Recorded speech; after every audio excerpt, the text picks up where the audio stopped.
स्वागत है फिर आपके अपने YouTube channel RV study guide पे रीट एग्ज़ाम से जुड़ी एक बहुत बड़ी गुड न्यूज़ सामने आ रही है। लगभग 1.5 लाख स्टूडेंट के लिए जो लंबे समय से इंतज़ार कर रहे थे इस अपडेट का, तो फाइनली सुबह सुबह उनको गुड न्यूज़ है वो मिल गई है। इस टॉपिक मैंने पीछे वीडियो बना चुका हूँ और मैंने आपको कहा भी था कि अगर आप फर्स्ट ईयर में हो तो कौन एलिजिबल हो पाएगा नहीं हो पाएगा। उसमें अपन ने देखा था और मैंने कहा था कि एक बार आपको नोटिफिकेशन का इंतज़ार है वो करना पड़ेगा, तब तक अपन कुछ भी नहीं कह सकते। तो फाइनली न्यूज है वो आ चुकी है। मैंने टेलीग्राम पे इसीलिए बोलता हूँ कि आप अपडेट चाहते हो तो वहाँ पे ऐड हो सकते हो, बाकी आपकी इच्छा है।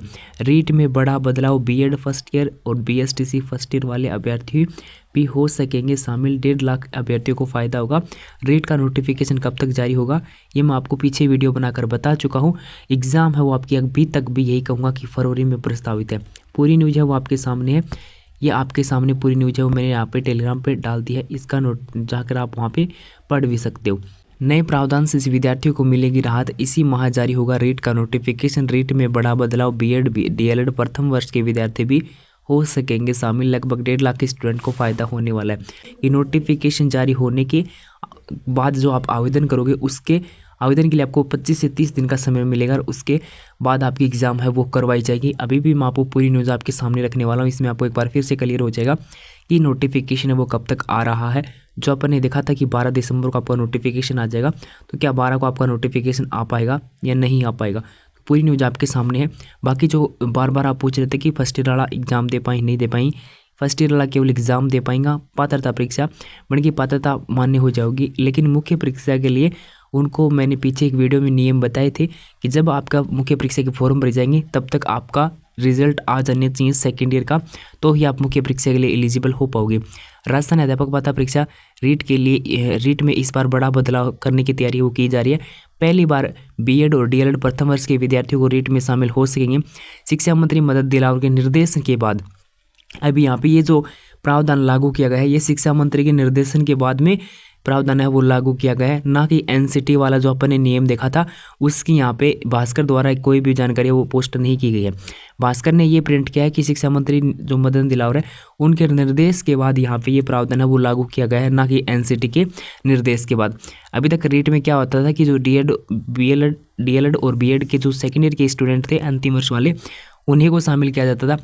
लेकिन पहली बार इसी ऐसा होने जा रहा है कि जब डीएलएड और बीएड प्रथम वर्ष के विद्यार्थी भी शामिल हो सकेंगे, यानी बीएड और डीएलएड पाठ्यक्रम में प्रवेश पाते ही रीट परीक्षा में शामिल होने के लिए आप पात्र हो जाएंगे। यह बदलाव वो इसलिए किया जा रहा है जब आप अपनी डिग्री पूरी करके निकलते हो उससे पहले आप रीट पात्रता आपकी हो जाती है, यानी पास हो जाती है, तो उसके लिए आपको डिग्री हासिल करने के बाद रीट परीक्षा का इंतजार है वो नहीं करना पड़ेगा। नए प्रावधान के अनुसार आपका लगभग 1.5 लाख स्टूडेंट को इसका फायदा वो होने वाला, ठीक बात है।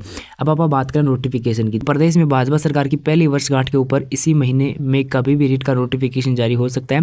पहली वर्षगांठ है वो 12 दिसंबर ने पूरी होने लग रही है, तो 12 दिसंबर ने पूर्व चांसी की 99% नोटिफिकेशन है वो जारी कर दी जाएगी। अगर नोटिफिकेशन ना भी जारी करेगा तो इनका संबंध में घोषणा वगैरह हो जाएगी एग्जाम डेट वगैरह की, और नोटिफिकेशन के बेरो आ भी जाओ हो सका तो फॉर्म 15 या फिर 17 दिसंबर के आसपास भी शुरू हो सकेंगी। लेकिन नोटिफिकेशन के संबंध में 12 दिसंबर में धारा न्यूज है वो मिल जाओगी। मैं इसीलिए बोलता था कि एक बार आपको नोटिफिकेशन का इंतजार करना है। नोटिफिकेशन से पहले अपन कुछ भी नहीं कह सकते आप शामिल होंगे नहीं होंगे। अगर यहाँ पे शिक्षा मंत्री का निर्देश नहीं दिया जाता तो क्या पता आपको फर्स्ट ईयर वालों को शामिल नहीं भी किया जाता, क्योंकि मैंने पीछे एक वीडियो बताया था आपका जिसमें अपन ने मैं एचटेट का आपको नोटिफिकेशन दिखाया था, जिसमें केवल और केवल सेकेंड ईयर वाले स्टूडेंट को ही एलिजिबल माना गया था। वहाँ पर फर्स्ट ईयर का ऑप्शन है वो नहीं दे रखा था, ठीक है। तो इस प्रकार से इसीलिए आपको नोटिफिकेशन का इंतजार करना। लेकिन अब डाउट आपका था वो अब आपका समाप्त हो चुका है। अब था ना कोई प्रकार की कन्फ्यूज होने की आवश्यकता को नहीं कि मैं एलिजिबल होऊंगा नहीं होऊंगा। अब जिन स्टूडेंट ने बीएड या फिर बीएसटीसी में एडमिशन भी ले लिया ना तो वो एलिजिबल है रीट एग्जाम के लिए, ठीक है। तो अब बार बार आप मत पूछना कि एलिजिबल है या नहीं, अब एलिजिबल हो आप, और अब आपकी एग्ज़ाम वो समय पर करवा लेनी चाहिए। अब कोई यह भी ना बोलेगा कि अप्रैल में एग्जाम होनी चाहिए तब तक मैं भी एलिजिबल हो जाऊँगा। सब ने एलिजिबल कर दिया। अब कोई ना बोलेगा कि एग्ज़ाम आगे होनी चाहिए, मान तैयारी को समय कौन मिलो उनको समय कौन मिलो, ठीक है।